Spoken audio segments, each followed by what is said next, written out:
time when we heed a certain call, when the world must come together as one.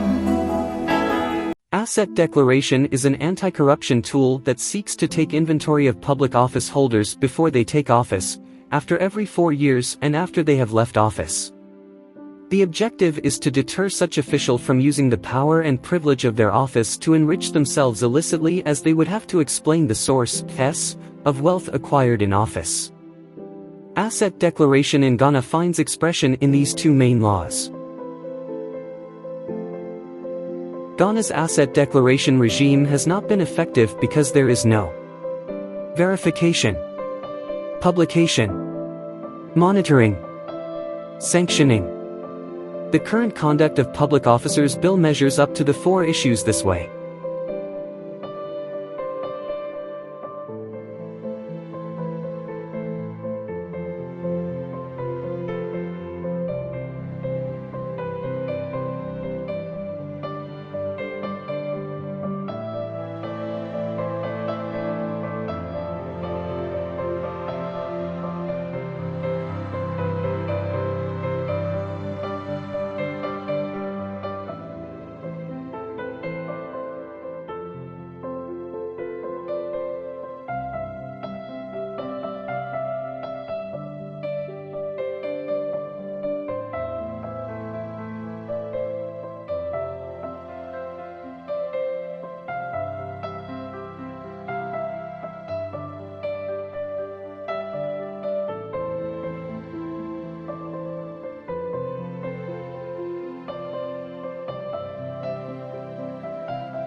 Policies drafted and adopted by government.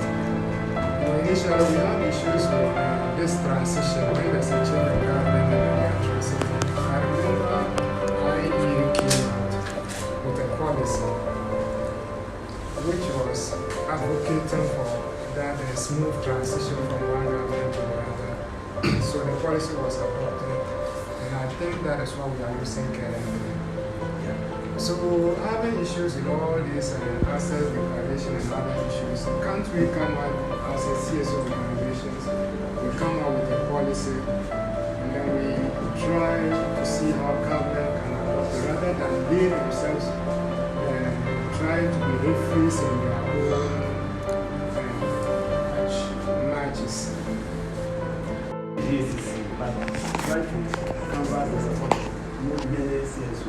To have a shadow report. Even the UN is interested in that because they know if government is giving such a report in 1 week. Yeah. And so even when there's UN meeting, as countries are presenting, you see that CSOs are also making shadow presentation outside. And they have to compare the two. So the idea of having it as a shadow one actually is a very good idea. But what about the clarification thing that we showed? Does anybody have any points to make on that clarification, the monitoring, the verification? Did any issues stand out for you here? I don't see why they're going on today. So I don't know. Is this the first country to be practicing this, or other countries are doing that? That's what people have done long ago. Oh, you are.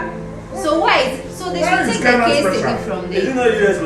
They are only afraid because they know what goes into it. So they should declare it. In those countries, when you say you are a public officer, you must be a public officer. That is your health. Yes, you have to say your health is your health. Just as our declare it. Okay.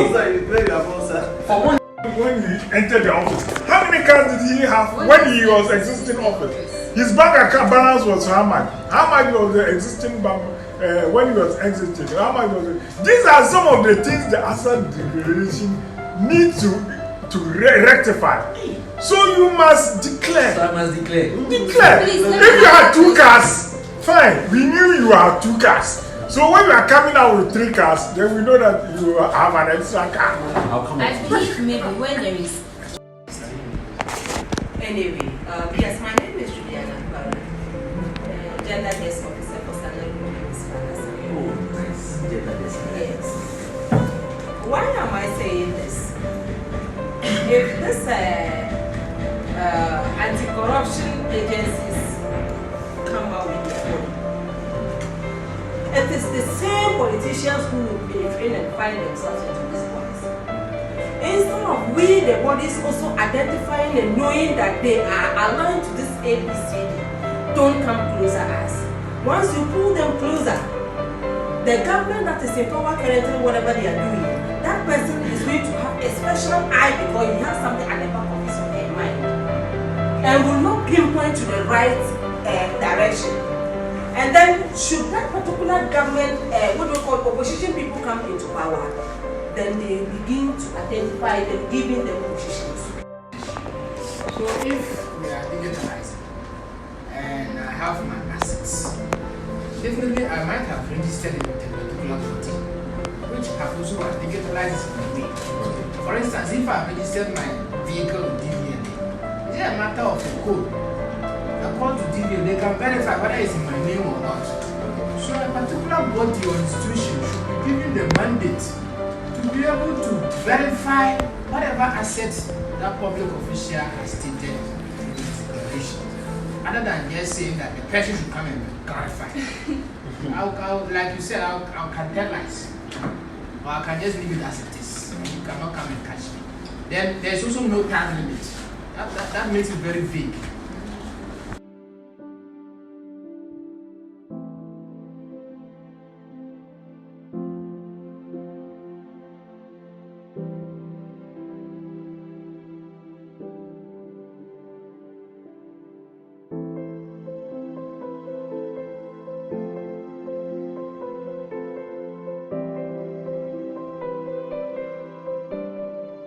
Theater was getting more. Yeah. So it came into the hands of ex-president John Mahama, who picked it, who said he agreed with certain portions and disagreed with others. So he issued a white paper on it, and then that was it. And that was it. There are so many things. But these things we are talking about, that constitutional review has talked about it. Long nonsense. It was properly downloaded. Long nonsense. So in this case, can we now say, can we also even say that the reviewed constitutional system that took place should be properly implemented? Proper implementation. That's the issue with that. You mean to say Should be that approved and properly around that. implemented. Because they have not yet approved it. That's why it's not. We have countries yeah, where so that white paper that was issued, we have to cancel it. Yeah, yes. Mission that is supposed to be behind NDPC. They come out with short term, short to medium term, long term, whatever plans. How many years? However, our constitution gives the mandate for everyone, party who wins power, to rule for only 4 years. And it's like these political parties, if they are able to win power, before they even win the power, they have to also come up with their own plan, which we call manifesto. They come, and it's the manifesto they want to implement. Okay. And rubbish the NDPC. So my question, what is the use of the NDPC? So what are you saying? The point I'm making is that we should allow the NDPC to function. Okay. Not only the NDPC, the state institutions, all state institutions, whenever we engage with them, Who comes to it? Make sure you, the bodies who are championing this thing, your hands are clean. And look, if we are able to set those bodies, we'll be able to match up these things. You see, the truth of the matter is that we have so many civil society organizations, but we can count the credible ones. Who comes to equity? Oh, so you are talking about constitutional review. Yes. The president said he has taken a step back to.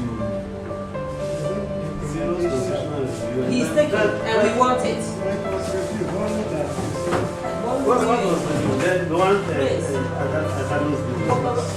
no, but it's not taking off so many things that were talking. What I want to talk about, I'm not too sure that they do actually. They talked about them, but they are still there. In fact, you know, the constitutional review that was done under Atanos was very comprehensive. In fact, they even talked about electing MMDCs. Yes. That was around 2000 and yes, because I remember I was still in the university at around that. Close to it was like the ending of What did it say about concentration of power on the president? He was divesting because if he elect MMDCs. So once you have it, you can't do general business, and you can't trace those who have done it before you. Because you are not also given the full legacy for others. You don't have clean hands for you. In that case, we see that our job as anti-corruption Then later they will turn around and come after us, the anti-corruption people. That's what they do. And sometimes we are also being influenced by them. Because we have so many CSOs, leaders who were preaching anti-corruption. And then they later found themselves in politicians. So that is why because that is human nature. You see, at the end of the day, some people want to build is broad. It has too many holes in them for anybody to do anything with that act. And now they are working to amend this act. And when the time comes, then again civil society will have to make an input into this law, because I think that we should have a regulatory body separate from the EC. Let's allow the EC to focus on running elections. Let's have a different body that will say, parties, bring me your account, and then they can like manage that side while the EC focuses on elections. In fact, when you go to some countries, like the last one I read was India. When you go to India has a cap on how much an individual, because they have not submitted their accounts, or they have disqualified MPP. Again, the act, our political parties act, does not even give a ceiling on how much we can give to a political party. So, to ensure that our communities get better and safer for us, we are doomed. Because you see these our politicians, they have police guard and escort and all those things. Madam, you have police guard in your house? Please, who here has police guard in their house? They see for medical care outside. You have a visa that you can go to India to get medical care. I've never seen a visa. I have a giant block in my house. You see how much you are spending on that block. That money could have bought you fuel for your motorbike or your car. So let's come together and work at developing our country. Sometimes let's put aside our political party differences and for once say that this has to go. As for corruption, if we don't stop it, then we are all going to suffer for it. God's great big family, and the truth